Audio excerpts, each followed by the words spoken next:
सबको जय मसीह की प्रेज द लॉर्ड। आज इंडियन पैनल मिनिस्ट्री की तरफ से हम आपको गुड फ्राइडे पे एक ड्रामा शो दिखाने जा रहे हैं जो यीशु मसीह के प्रेम के बारे में बताता है, true love of Jesus Christ. क्योंकि इस दुनिया में रहते हुए हमें बहुत सारे लोगों से प्यार मिलता है और बहुत सारे लोगों से हम प्यार करते हैं, पर सबका प्रेम समय के साथ और परिस्थिति के साथ बदल जाता है।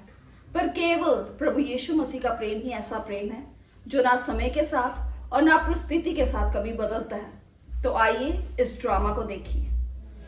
सीन 1 परिवार। एक लड़की थी जिसका नाम मेरब था। उसका दिल बहुत साफ था। वो सबको बहुत प्यार करती थी। माँ, पापा, मैं आप लोगों से बहुत प्यार करती हूँ।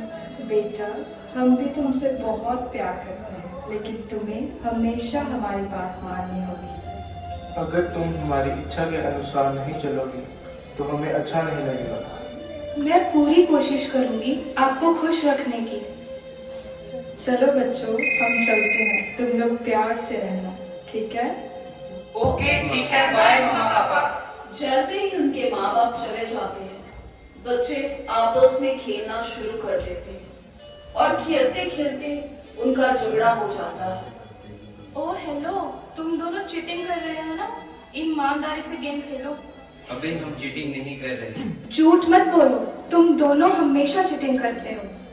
तुम हमेशा खुद को सही समझती हो। हमें नहीं खेलना तुम्हारे साथ। अरे सच ही तो बोल रही हूँ। रुको, अरे चलो नई गेम लगाते हैं। चल, हमें नहीं खेलना तुम्हारे साथ। मेरब दुखी हो जाती है क्योंकि मेरब ने सोचा था कि परिवार का प्रेम हमेशा उसे समझेगा, लेकिन उसे लगा कि ये प्रेम भी शर्तों पर है। सीन 2 दोस्तों के साथ। मेरा कॉलेज अपने दोस्तों से मिलती है जिनसे वो बहुत प्यार करती है। बातें करते करते उनको याद आता है कि कल उनको प्रोजेक्ट सबमिट करना है। अरे सुनो, तुम दोनों ने प्रोजेक्ट कंप्लीट कर लिया क्या? नहीं यार, मैंने तो नहीं किया। मैंने तो कर लिया है कंप्लीट। तुम हमारा भी कर दोगी क्या? क्योंकि यार आज हमने शादी में जाना है। और यार, हमें टाइम भी नहीं मिलेगा और ऊपर से हमें तैयार भी होना है। सॉरी यार, मैं कर देती तुम्हारी हेल्प, बट मेरी मम्मी बीमार है तो मुझे उनको डॉक्टर के पास लेकर जाना है। यार, कैसी दोस्त हो तुम जो हमारी हेल्प नहीं कर सकती हो? हमें क्या करना है इसको दोस्त रख के? चलो चलते हैं। अरे मेरी सिचुएशन को समझो यार, मैंने तो हमेशा तुम्हारी हेल्प की है। नहीं, हमें नहीं रखी तुम्हारे साथ दोस्ती। तुम नए दोस्त बना लो। चलो जाने से।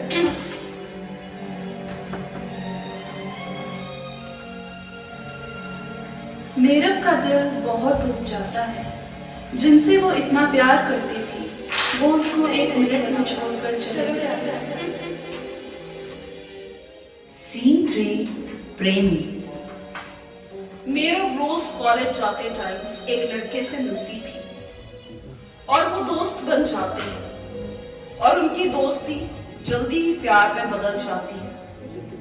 वो उसे अपनी जिंदगी, अपनी दुनिया मानती है और उसे लगता है कि उसे सच्चा प्यार मिल गया है। वो रोज मिलते, बातें करते, घूमते, पर समय के साथ उसको लगा कि उसका प्रेमी का स्वभाव बदलने लगा है, जिस पर जब वो उससे पूछती तो वो दोनों की लड़ाई हो जाती। एक दिन बातें करते करते उनका बहुत झगड़ा हो जाता है और झगड़े में उसका प्रेमी उसे बताता है कि वो उसको पसंद नहीं करता और उसे कोई और लड़की पसंद आ गई है। तुम तो कहते थे कि तुम हमेशा मेरे साथ रहोगे और मुझे प्यार करोगे। अब क्या हो गया तुम्हें? हाँ, वो पुरानी बातें हैं। अब मैं नई जिंदगी शुरू करना चाहता हूँ। तुम अब अपना देखो। अब हमारा रिश्ता खत्म, समझी? रुको, मैं तो तुम्हें चाहती हूँ। बस करो, मैं थक गया हूँ तुमसे। मेरब का प्रेमी उसकी तरफ देखता भी नहीं है और उसे वहीं छोड़कर चले जाता है और उसकी पूरी दुनिया रुक जाती है। उसका दिल चूर चूर हो जाता है और वो अपनी जिंदगी खत्म करने की सोचती है। सीन 4 टूटे दिल की पुकार। मैंने अपने परिवार से प्यार किया, मैंने अपने दोस्तों से प्यार किया, मैंने अपने प्रेमी से भी सच्चा प्यार किया, पर सबने मुझे अधूरा प्यार दिया। क्या इस दुनिया में कोई ऐसा प्रेम है जो धोखा ना दे, जो कभी छोड़ कर ना जाए, जो मेरी गलतियों को माफ करे? सीन 5 यीशु का मिलना। मेरी बेटी, क्यों रो रही हो? मैं तुमसे प्यार करता हूँ। मैंने तुम्हारे लिए क्रूस पर अपनी जान दी है। तुम्हें सारी दुनिया छोड़ सकती है, पर मैं तुम्हें कभी नहीं छोड़ूंगा। मेरे पास आओ, मेरे प्रेम को चखो और देखो। मुझे अब सच्चा प्रेम मिल गया। मेरा प्रेम अनंत है। मेरा को नया जीवन मिल गया। यीशु ने उसके टूटे हुए मन को नया कर दिया। वो अब सुबह शाम प्रार्थना करती और बाइबल पढ़ती और परमेश्वर के रास्ते पर चलती थी। दूसरी तरफ शैतान मेरव को मसीह के रास्ते पर चलते हुए देख परेशान हो जाता है और वो योजना बनाता है कि उसे कैसे मसीह में बढ़ने से रोको। ये कैसे हो गए? मैं तो उसकी जिंदगी खत्म करने वाला था। ये यीशु ने आकर उसको बचा लिया। मैं भी देखता हूँ ये कैसे बचती है। मैं इसे स्वर्ग में नहीं जाने दूंगा। हा हा हा हा, आ जाओ मेरी सेना।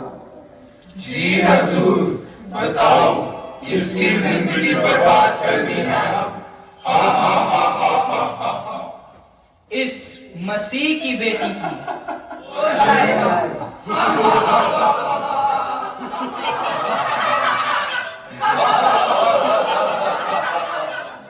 मेरव मसीह के रास्ते पर लगी हुई थी। उसको नहीं पता था कि शैतान उसको बर्बाद करने की ठान चुका है। दूसरी तरफ शैतान अपनी एक एक कर प्रलोभन बेचता है कि उसको पाप में फंसा ले। शैतान अपने पहले प्रलोभन सोशल मीडिया को उसकी जिंदगी में बेचता है और वो अपने मोबाइल के द्वारा दुनियादारी में मस्त हो जाती है। सुबह से लेकर रात तक वो कभी इंस्टाग्राम, कभी फेसबुक, कभी स्नैपचैट, कभी यूट्यूब पे अपना समय व्यतीत करती है और इस प्रकार दुनिया में मगन हो जाती है। शैतान अपने दूसरे प्रलोभन फैशन को उसकी जिंदगी में बेचता है। वो फैशन की आत्मा के द्वारा दुनिया की तरह सजना संवरना सीखती है और अपने आप को दुनिया को दिखाने के लिए रंग बिरंगे तरीके से सजाती थी। शैतान ने तीसरा प्रलोभन लस्ट, अभिलाषा को उसकी जिंदगी में भेजा, जो उसको शरीर की सब गंदी बातें पूरी करने के लिए विवश करता था।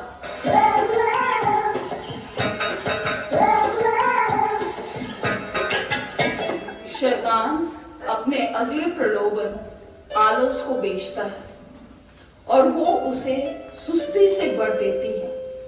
वो सब जरूरी काम को छोड़कर अपना आधा दिन सोकर गुजारती है।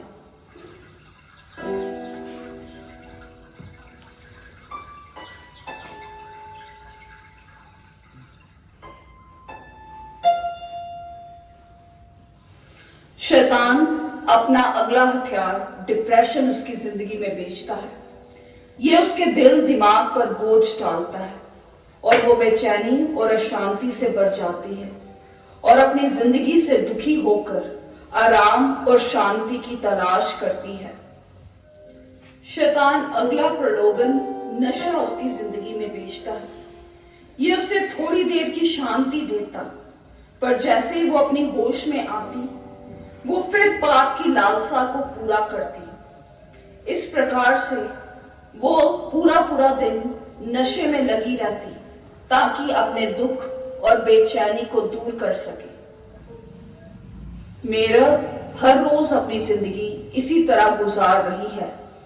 जैसे जैसे दिन बीतते गए, वो अपनी जिंदगी से थक जाती है और इन सब से आजादी ढूंढने लगती है।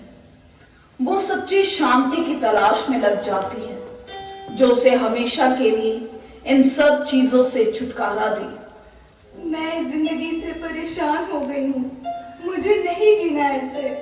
कोई तो बचाओ मुझे, मुझे बचाओ। यीशु, यीशु, मुझे बचाओ, मुझे इस जिंदगी से बाहर निकालो। यीशु, यीशु। वे शैतान, तुम्हारा मेरी बेटी पर कोई अधिकार नहीं।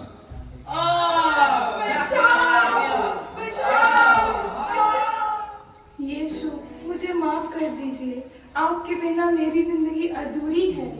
मेरी बेटी, मुझे देखो और मेरे निकट आओ।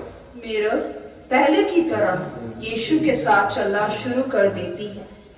वो सुबह शाम प्रार्थना करती और बाइबल पढ़ती। इस तरह वो अपनी जिंदगी शांति और आनंद के साथ मसीह में गुजारती है। दुनिया का प्रेम बदल सकता है, पर यीशु मसीह का प्रेम कभी नहीं बदलता है। Thank you.